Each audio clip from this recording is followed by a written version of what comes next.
Hey, this is Christian Roldan, and Jordan Morris from the Seattle Sounders Football Club. and you're listening to This is Nos Odietis. This episode of Nos Odietis is sponsored by Full Pull Wines, a Seattle-based wine retailer and proud sponsor of Nos Odietis since 2011. Full Pull was founded in 2009, is based in Seattle, and is owned and operated by longtime Sounders supporters. They offer the best boutique wines of the world to members of their mailing list, with special focus on their home, the Pacific Northwest. Here we go. Come on! Hey, O'Shan! Let's go! Save by Fry! The Seattle Sounders have done it! MLS Cup winners! Here comes Ray Gibbs through the middle to crown it for Seattle! And now they truly can start the celebrations. It's the Sounders MLS Cup. Nicoladero leaves absolutely no doubt! The Sounders rule the region! Seattle Sounders is going good! They've scored! They've scored! Finally! This feels fucking awesome. This is a tiny dog. Is that what you young people call twerking? And Porter says cheated. We want to win. This is the Seattle Sounders, bro.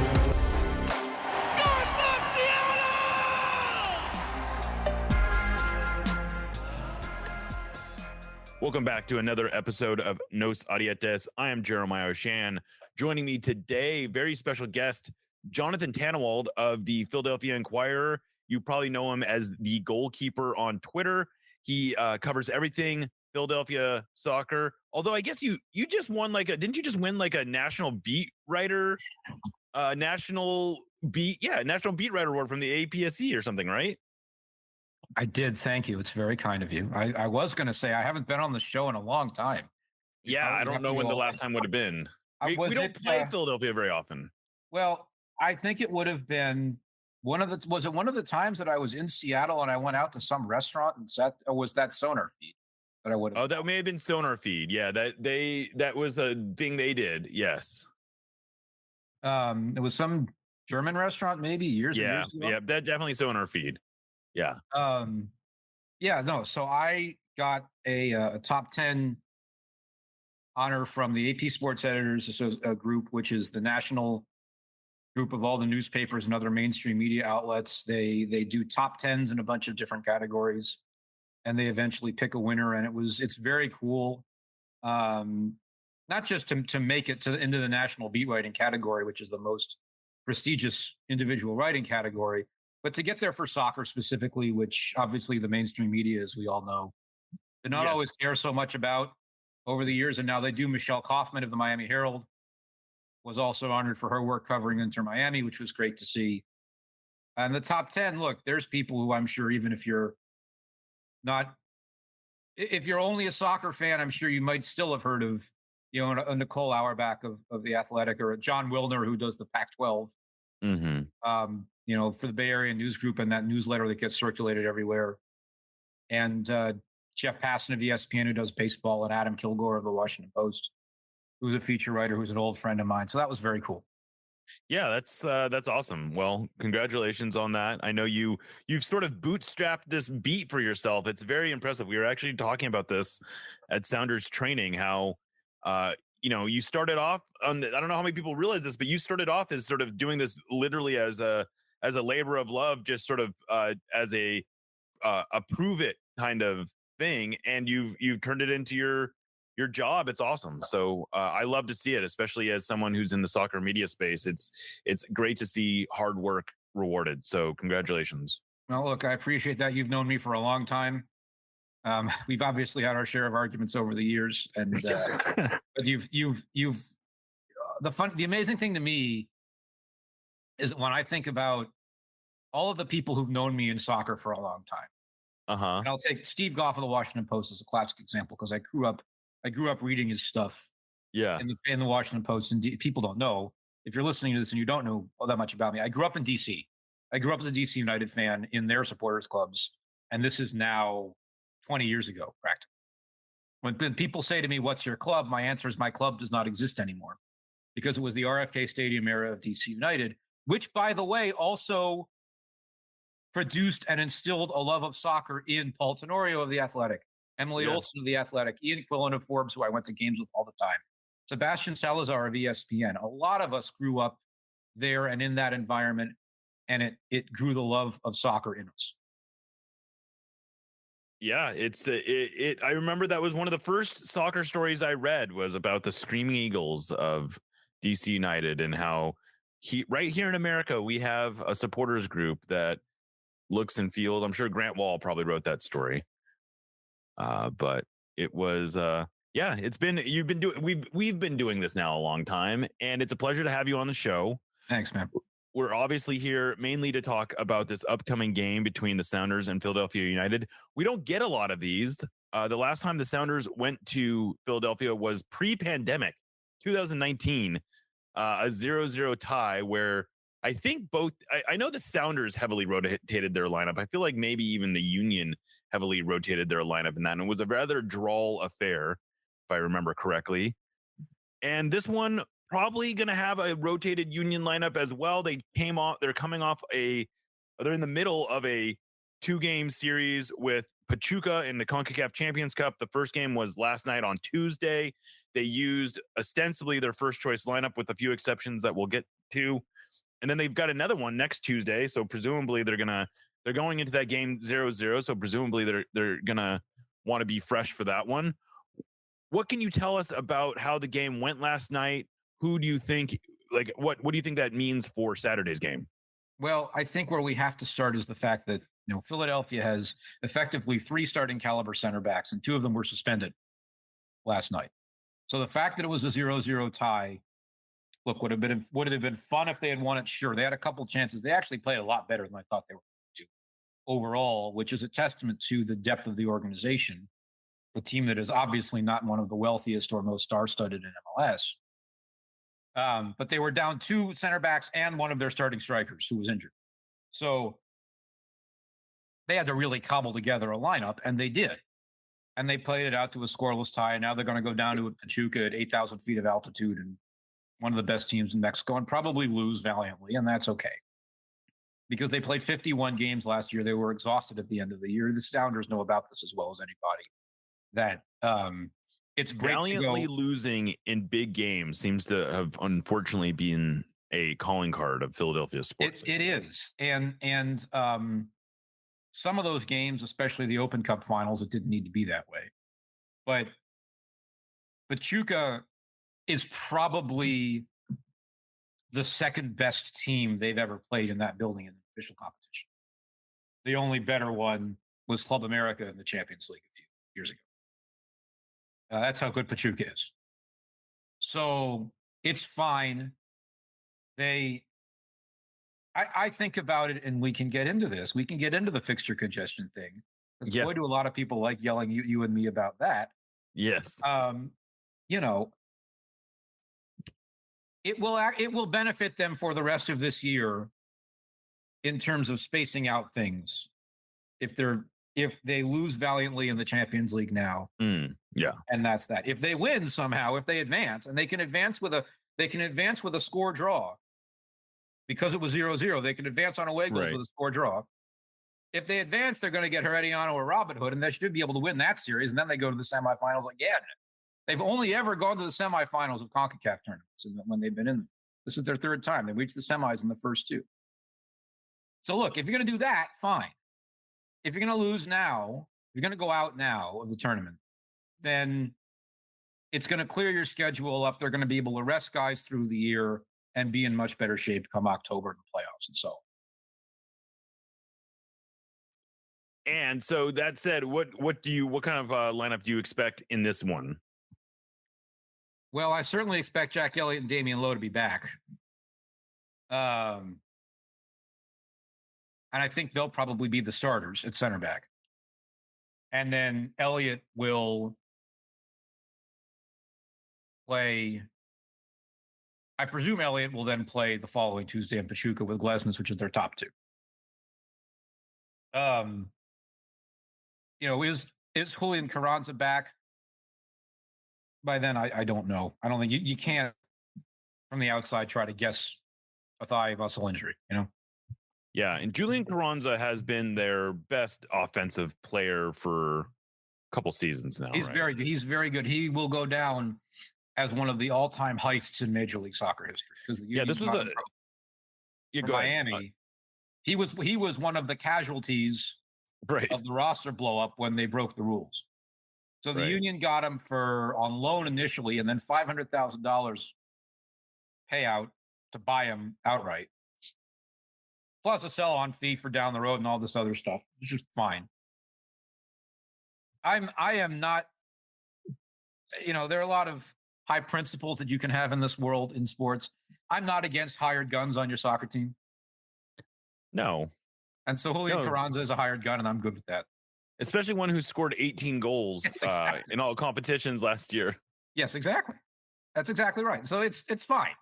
And it would have been great if they'd sold him this winter. He turned down some offers that he could have taken. Some people would say should have taken. He didn't want him because he didn't like the locations. I don't think I'm not quite convinced that it was entirely to do with the soccer. I think it was the weather a little bit. Just loves that Philly summer. I think he likes the Italian and Spanish winters a little more than the Philly summer. Oh, okay. And that's fine, but none of those teams have money. Right. The only one that did was Olympiacos, and when they came last summer, it wasn't the time to sell it. You wanted to sell them in the winter, and there were enough teams that came to the table with substantive offers that the Union would have taken, and everybody would have been happy. And Carranza didn't want him. You're allowed to do that, but it's an odd dynamic, for a 23-year-old Argentine kid who, if he'd taken them, probably would have gone up the national team depth chart with a World Cup in the United States 2 years ago.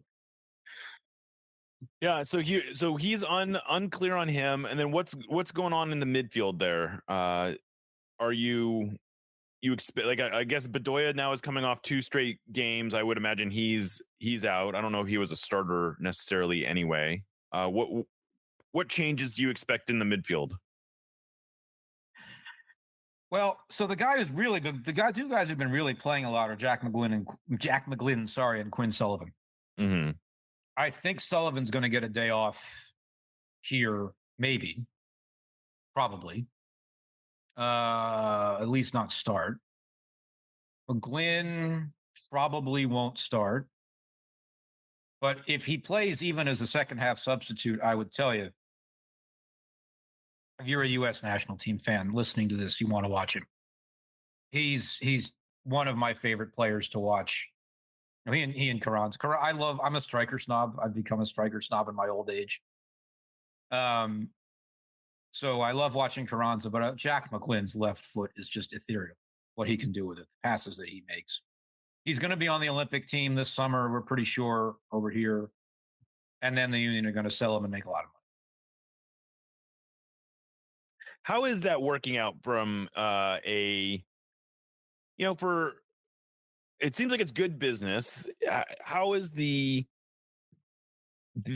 whole process working from your perspective, from a club or roster building perspective of bringing up young players and then selling them sort of before they hit their peak?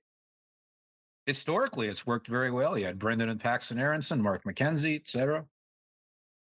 And Brendan Aronson really set the bar in terms of what this organization could do. And in a way, even though Mark McKenzie, Aronson was more money over time with all the sell-on fees and whatnot.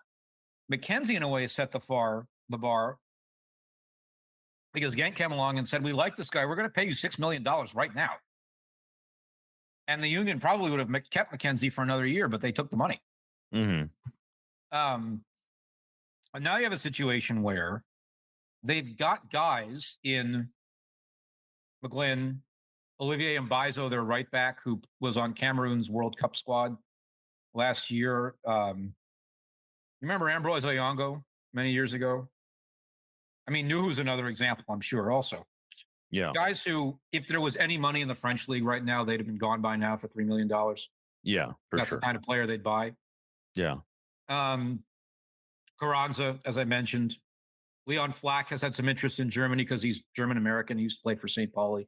He's been injured, so he hasn't been able to show himself off as much.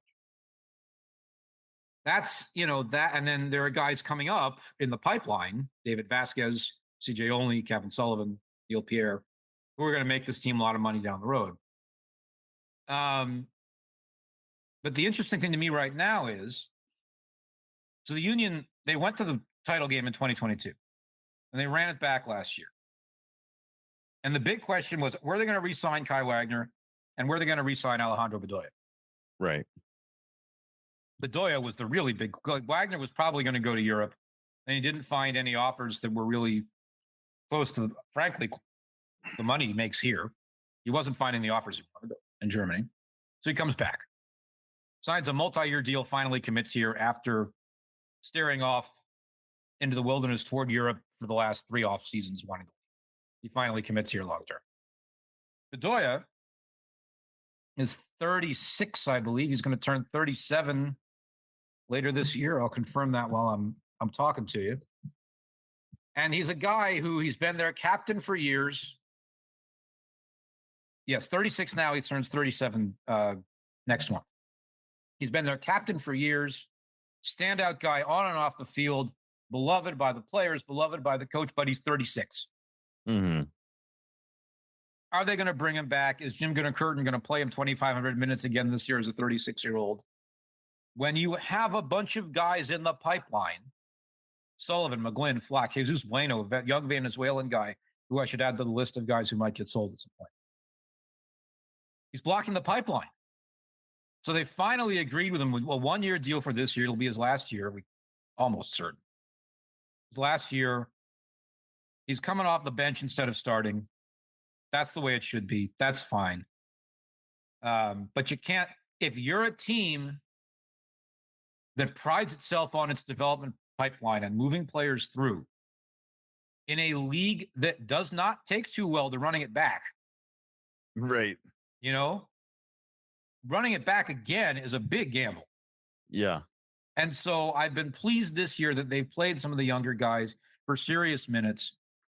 Has it been perfect? No, but it's been good enough, more than good enough in enough situations. They'll be fine in the long run. And as I said, if they do lose to Pachuca and it clears up a lot of their schedule for a while, they're going to be a pain in the rear to a lot of teams for the rest of the season. So, but do you think, and I guess it seems like understandably, as it should be, a lot of focus is on Pachuca right now. What do you think the perspective is on this game against the Sounders? Is it just, let's get through it? Is there, I mean, they have 2 ties and 2 league games. So it's not like there's any sense. Can't imagine there's a huge sense of like there's no gun to their head to start getting results or anything. From your perspective, what do you think they look at this game? Would they just as well? I'm sure they would probably just as well reschedule it, right? Well, I mean, and they tried very hard to punt the game in Kansas City, and they did so successfully. It was, if they lost that game 1-0, it would have been fine, and we can get to that too, which I'm sure. Yeah, we should, because I think you and I have a lot to say about that. I think they will try a little harder to win this one because it's a home game. Sure, and but they won't try too hard. Right. Okay. Well, let's talk about this game in Kansas City. It was, it wasn't the most entertaining game. They essentially, Kansas City did their best to dominate it, but at the end there, it was a 1-goal game. A ball deflects off of a Philadelphia player very clearly, by the way. Like, there's no question. There's no way to watch this replay and be confused as to what happened. Both the AR and the ref signal for a Union ball. They go down, they win a corner. Bedoya scores off the corner. And not 2 minutes later, it took them 17 seconds to go down the field and win the corner kick. Yeah. So it's not, and look, should Kansas City have defended the corner kick better? Sure. Right. But to say that blown call was unrelated to the goal, no, it was absolutely right. Yeah. And it was absolutely related and everybody knew it. So yeah. So this is my thing. And because the AR is not looking at the play. He's looking ahead to the offside. And I ripped him for doing that. And everybody who's ever refereed an amateur game said, you're an idiot. The AR is always supposed to look at the offside. And I said, I've been called an idiot for 20 years. I can live with that. But you can't tell me that in a situation where you have VAR instead of in a youth game, that the AR can look back a little sooner, know where the ball is, know it's not coming to him, and let VAR take care of the rest. Yeah. They aren't good. The referees are not as good. They just aren't. Right.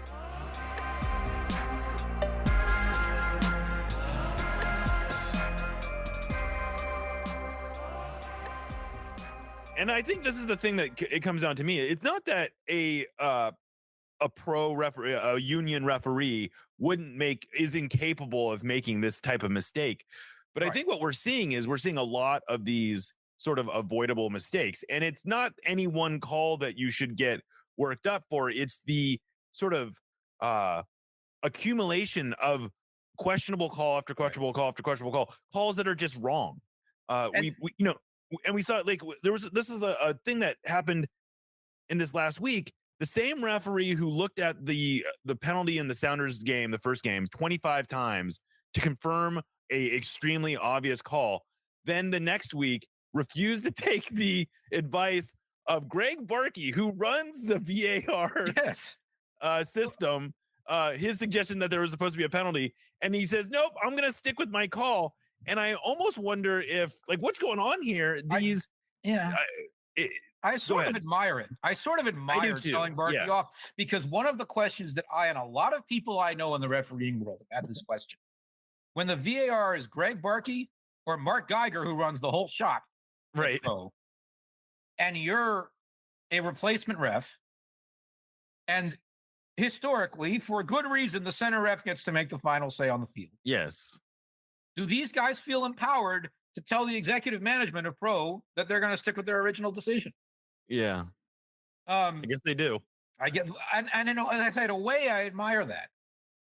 And if you as a security guards everywhere were really, really happy with that decision. Yeah. If you give me an ounce of responsibility, I am going to take that ounce. If you are a fan, if you are a, I don't know, if you're watching this, and again, you and I have been doing this for a long time. So it's when you and I say this ref has lost control of the game. Yeah. There's no statistical quantifiable analysis number data that you hit the line, you go over the line and say, bang, the referee's lost control of the game. Right. Yeah. No, it's more instinctive than that. It's more nuanced than that. Yeah. But almost all of them have lost control of the game at some point, and you can tell. And so that's why I wrote, after the Kansas City game, did I pound the guy? Yes, I pounded it. Should I have pounded that much? I don't know. But what I said was, what's it going to take? Is it going to take the league office overturning Mark Delgado's second yellow card, where the ref bit on the flop by Sergio Busquets? Delgado gets sent off and Miami scores. Is that what it's going to take? Right. Is it going to take a referee assigned to the Miami-Orlando game, which is not, A, no such of a rivalry, and B, the only time all year Messi's playing for Miami on Big Fox? Is it going to take a photo of him coming up in a Miami jersey last year to cook out with a bunch of his friends, and he gets dismissed from the game 3 hours before kickoff for conflict of interest? Is that what it's going to take? Or is it going to take somebody getting hurt? And what if that somebody is Lionel Messi? How about we not get to that point? Yeah, there does seem, and the thing that's wild about this whole thing, obviously we're talking about at this point now the dispute between Pro and PSRA. And the thing that's wild about it is it does feel like Pro/MLS just sort of wants to win the argument. There's not really, I don't think there is a dollar figure attached to this, but we're talking about what comes down to about $100,000 per team per year. That is, and that's to give PSRA literally everything that they're asking for. I'm not even suggesting that, like, I'm sure there's a solution to be found that's something short of literally everything that PSRA is asking for. And this is not necessarily about how good or bad the referees at PSRA are. These are literally the most qualified referees that we have in this country. They are the most trained. They are the most experienced. this is the best pool of referees we have. There's no question about it. And so if you want the best pool of referees possible, just pay them, get this thing over with, and whatever. I don't know. I mean, I don't even know what principle Pro/MLS is standing on in fighting over this. It seems to be just money. Is there something else here that I think they're standing? Yeah. Sorry to cut you off. No, that's okay. I think they're standing on what is by now a familiar principle, which is we're going to take our toys out of the sandbox and go home if you don't like right. us. Yes. And I think that if you look at, you made a very good point there, one that I haven't made on social media enough because I am a little bit tired of getting beaten to a pulp every time I bring the subject up. If I watch a game with the elite refs and one of them makes a mistake later this year and I get screamed at, my response is going to be, I didn't say the elite refs are infallible. Right. But I know that they are the best refs that we have in the country and the best refs that you can put on the game. And here's how I know. Because I know how much work you have to do to get to that level. Right. I know as some of I don't want to exactly put words in people's mouth, but I think it might have been Corey Rockwell, the veteran official, assistant referee in particular, who's done this for a long time, who said that the replacement refs have not had to undergo the same fitness testing Yeah, I think as the unionized refs. That, if you're watching at home, that should set off all manner of alarm bells for you. Right. Because there is actually a lot of work required. And you've seen, perhaps some of your listeners have seen the videos that FIFA puts out of the World Cup of the fitness sessions that the referees do. Yeah. And I went to one of the protests in New York on the opening day of the season. And I was speaking to the officials there about how much time do they put in, not just one day to fly to Seattle, a day to ref the game, and a day to fly home. How much time do they put in all week with fitness training and so on? That is working time. And game film. They watch game film and so they that have is workshops. They could sit on their couch and watch primetime TV or whatever during the week. After they get home from their normal jobs because they don't make enough money, so that officiating is all they do. Right. I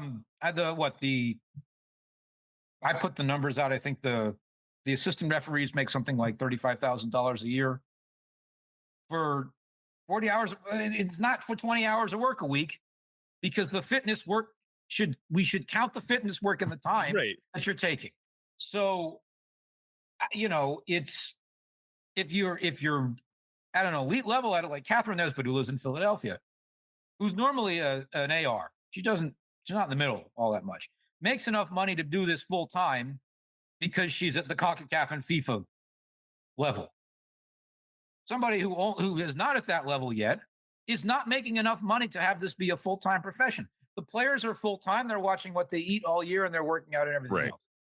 So people are good with the referees being not full-time and not having time to work out and stay fit and in shape and whatever else and study the game film, as you said, and do all these things.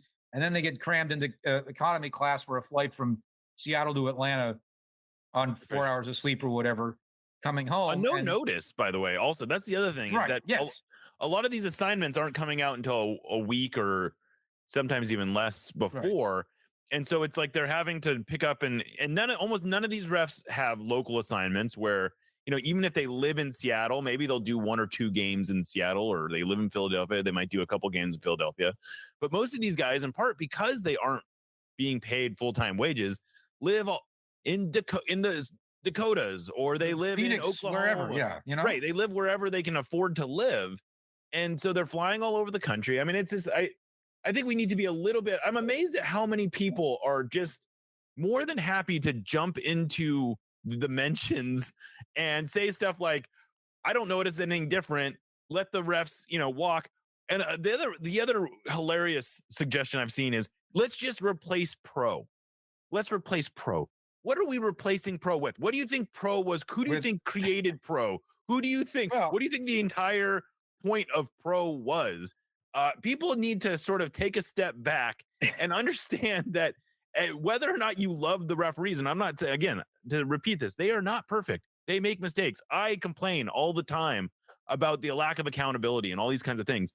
All that said, it's a lot better than the alternative. And I've said this many times. I'll say it again on the show right now. The relative quality of the referees to the players is closer in MLS than it is in probably any league in the world. You want to find the biggest gap between referees and players in terms of relative quality. Go to stay in Seattle the day after an MLS game. You'll find your answer. Right, exactly. It's you go to, like, there are a lot of leagues in the world that are struggling to find qualified referees. Yes. And luckily pro and we're very lucky that we have a organization that has actually invested a lot of money in training referees, and their best resource right now is all these referees that they've spent the last 10 years training up and making better and turning into elite referees, frankly. And to your points, for anybody who didn't get the quasi joke I just made, the gap between quality and referees and the players and refs in the NWSL was very large, as we know. That was the point. Well, yeah, trying to make about coming back to Seattle the next day after a Sounders game because the rain might be playing. No, but I look at it as I said before, we know these are the best referees in this country. If you mass import them from Europe, where nobody likes the referees and nobody likes the referees, period. Right. In any American sport or in any European soccer league, nobody likes the refs. They know this. It's what they signed up for.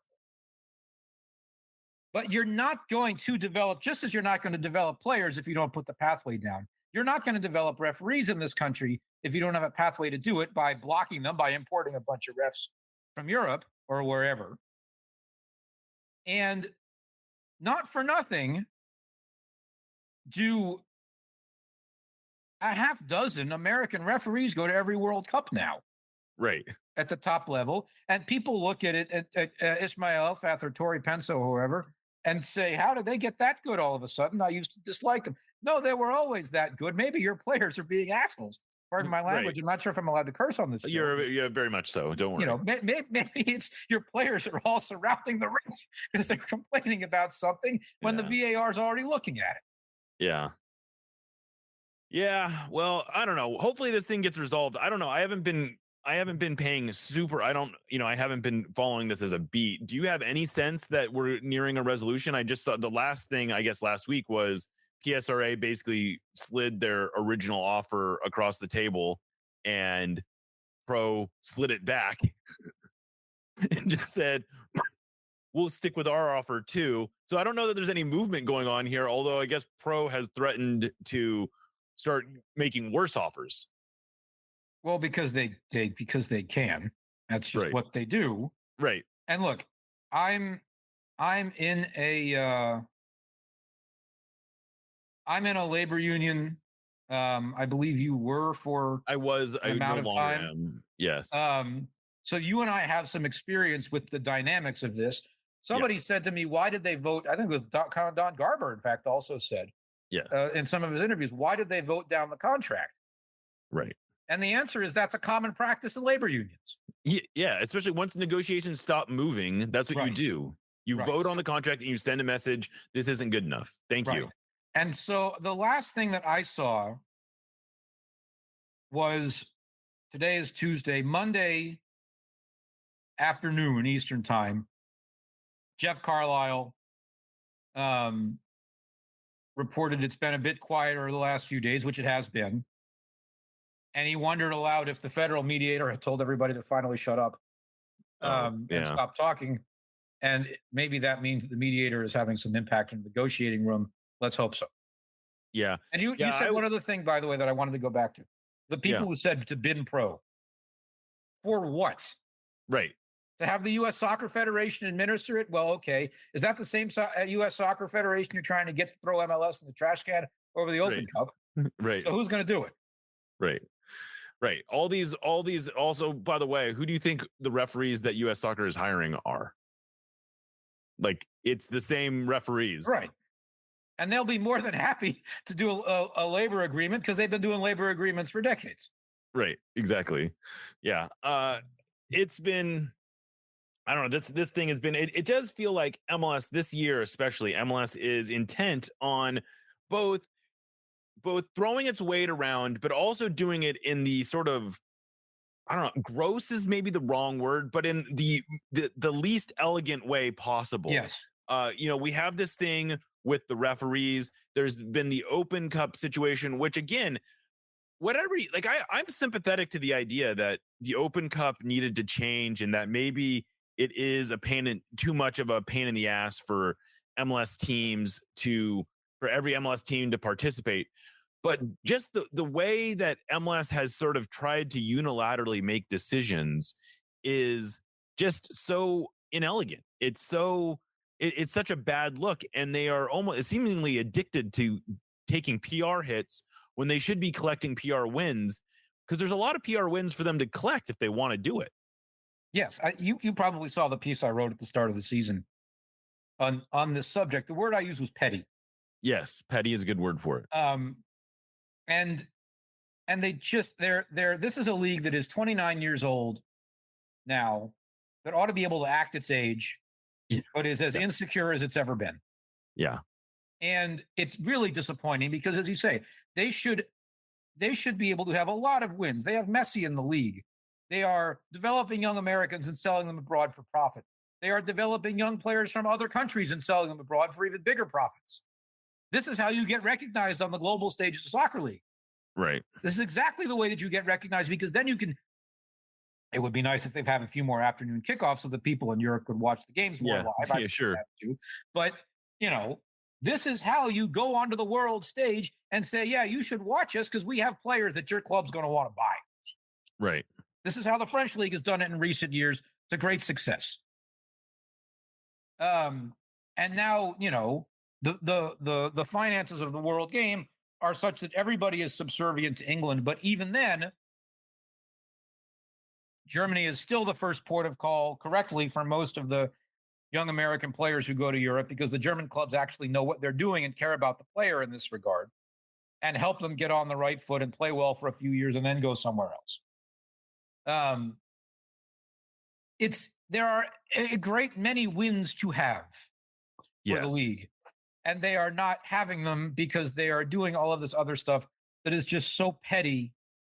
And if it's about, I've said this to a lot of people at the league and elsewhere, and when I wrote that column, I had told some people at the league it was coming, because I said to them, I'm writing this, you're not really going to be able to stop me, but I want to make sure I have my facts straight. Right. And they helped me out with it because I've known a lot of people there for a long time, so it was easier to do. Yeah. And they gave me some background information that I used some of it to make sure that my facts were correct.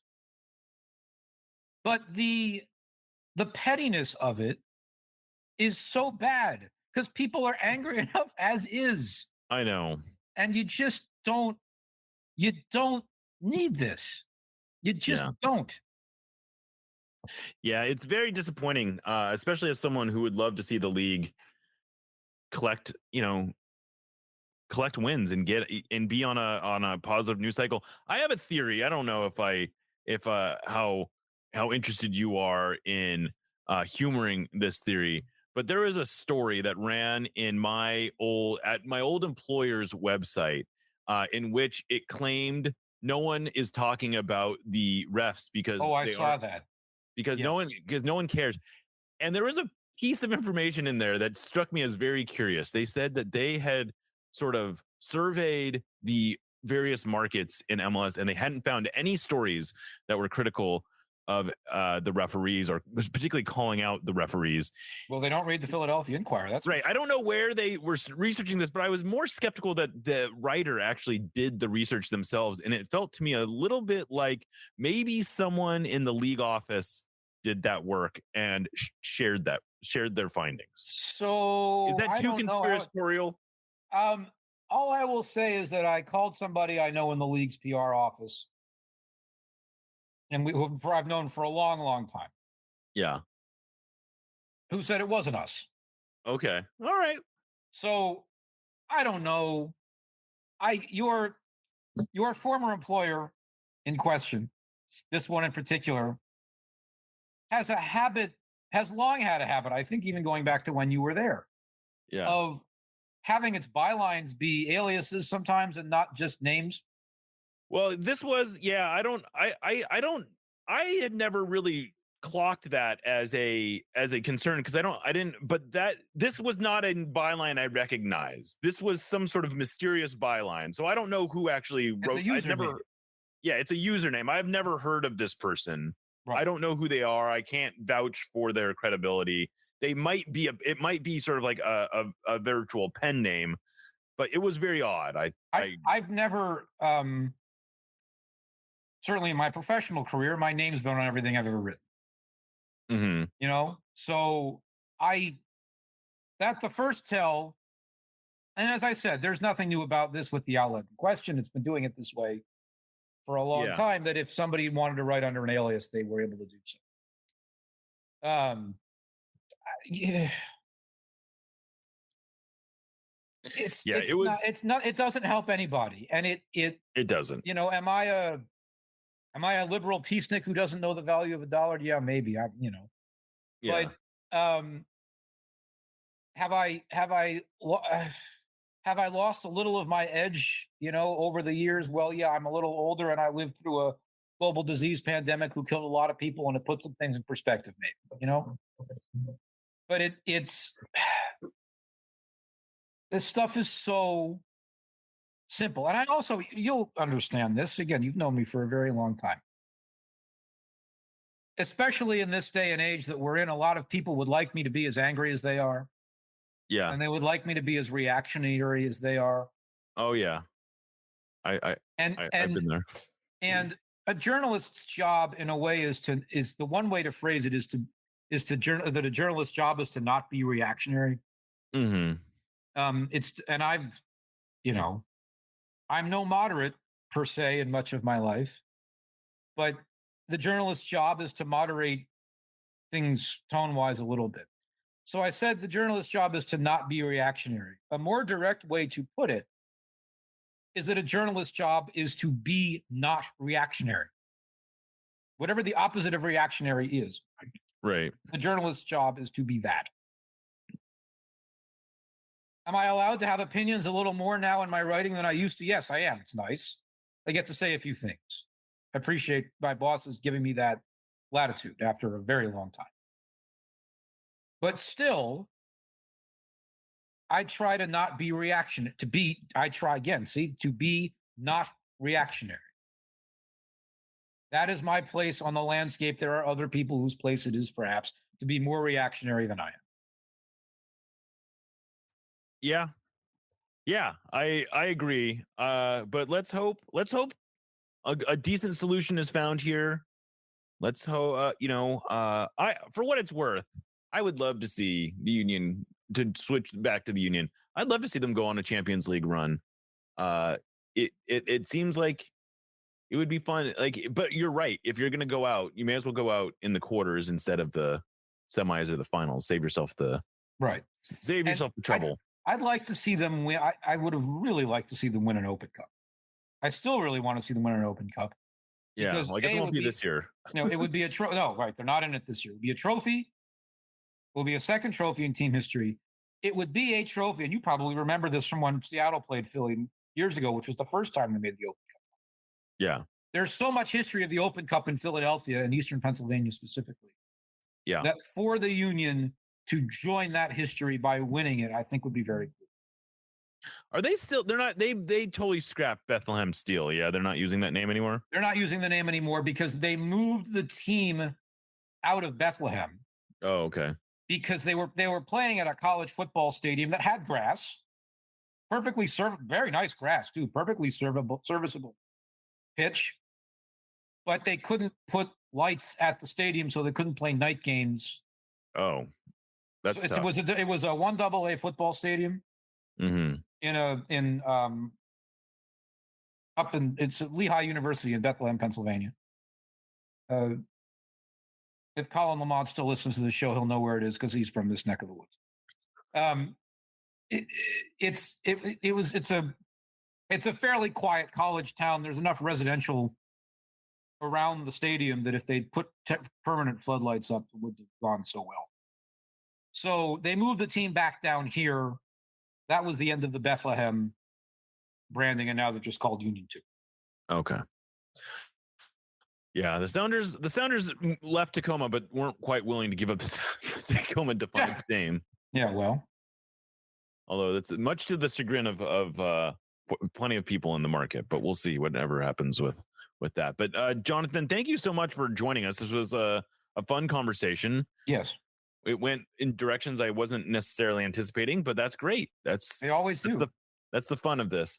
So yeah, if you want to listen to, or you want to follow Jonathan, he's on Twitter, the Goalkeeper. You can read him on the Philadelphia Inquirer.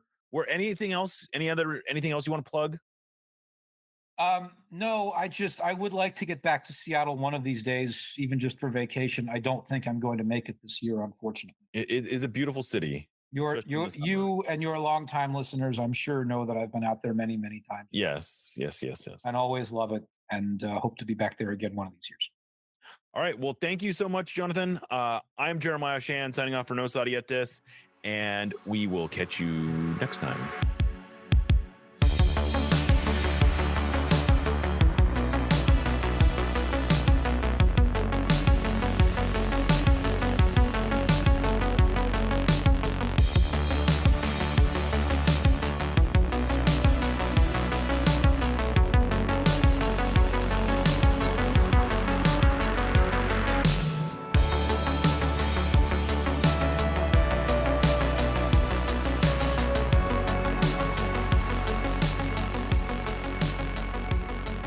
We love you.